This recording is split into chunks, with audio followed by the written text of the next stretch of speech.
Il est intéressant de savoir ce que fera la Fed. Va-t-elle maintenir sa position conciliante ou bien va-t-elle préférer une approche belliciste en relevant les taux d'intérêt à plusieurs reprises l'année prochaine? Callum Pickering, Berenberg Bank.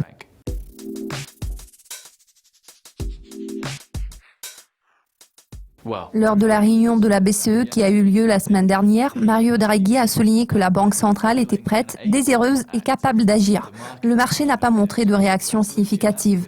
Comment évaluez-vous cette déclaration de la Banque centrale européenne ? Jeudi dernier, la BCE n'a pas agi conformément aux attentes des marchés. Il n'y a pas eu de progrès en termes de politique par rapport aux orientations qui avaient été fournies par la Banque centrale avant le référendum britannique. Le Brexit a le potentiel de causer de nouveaux chocs et d'entraîner une accentuation de l'incertitude par rapport aux perspectives de l'économie de la zone euro. Sans aucun doute, les marchés s'attendent à une attitude d'autant plus conciliante de Mario Draghi dans le but de compenser les retombées négatives du Brexit. Pourtant, Draghi ne l'a pas dit. Il a souligné que la politique de la banque serait fortement tributaire des données économiques. Si les données de la zone euro montrent que le Brexit a causé un préjudice important à l'économie de la zone euro, Draghi sera plus enclin à intervenir.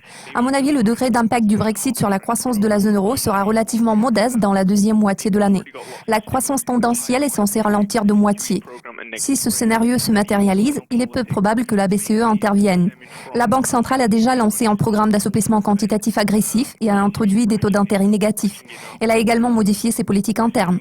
La position belliciste de la Bundesbank empêchera la BCE de renforcer ses mesures de relance tout simplement en raison du résultat du vote britannique. Il est plus probable que la BCE décide de prolonger son programme d'assouplissement au-delà de mars 2017. Bien évidemment, la BCE va continuer à mesurer les retombées réelles du Brexit. Draghi a fait comprendre qu'il faudrait que la situation se clarifie avant que toute nouvelle action soit entreprise.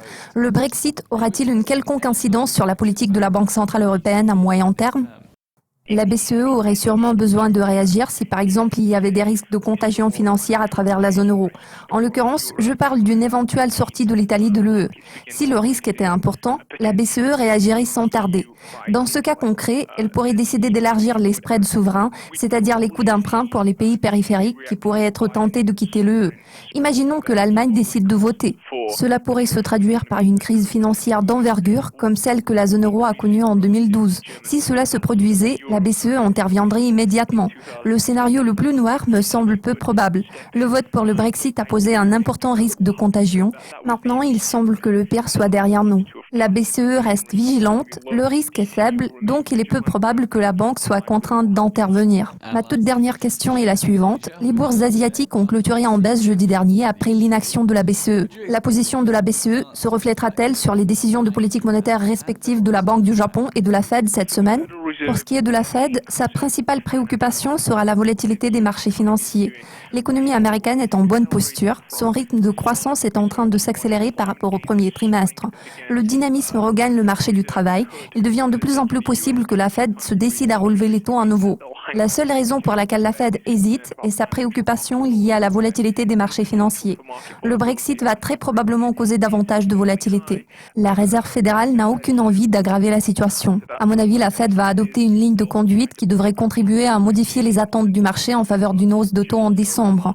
Ainsi, les participants au marché ne seront plus préoccupés par ce genre de risque.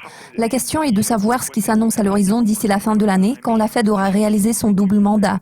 Je parle notamment de la cible d'inflation fixée à 2% et du taux de chômage qui est censé se révéler conforme au taux moyen à long terme qui se situe aux alentours de 5%. Le plein d'emploi et le fait d'avoir atteint la cible d'inflation impliquent que la Fed soit obligée de relever les taux. La question est de savoir ce que fera la Fed. Va-t-elle maintenir sa position conciliante ou bien va-t-elle préférer une approche belliciste en relevant les taux d'intérêt au début de l'année prochaine? En ce qui concerne la Banque du Japon, je ne pense pas qu'elle soit trop inquiète à cause du Brexit. La BOJ semble avoir compris qu'une politique monétaire agressive n'est pas une solution pour l'économie japonaise. Cette approche n'aide en rien à résoudre les problèmes à long terme de l'économie du pays, en particulier le faible niveau de la croissance tendancielle et celui de l'inflation. Le pays a besoin de réformes structurelles afin d'augmenter la croissance et accélérer l'inflation. Nous avons déjà compris que la BOJ n'avait pas l'intention de lancer l'hélicoptère monétaire. Cela signifie que la Banque centrale japonaise pourrait renoncer à sa politique monétaire agressive, exerçant plus de pression sur les responsables politiques pour que ces derniers mettent en œuvre des réformes nécessaires du côté de l'offre. Tous mes remerciements pour vos commentaires, Callum. Restez à l'écoute de Dukascopy TV pour être au courant de tout ce qui se passe dans le monde de la finance. À très vite.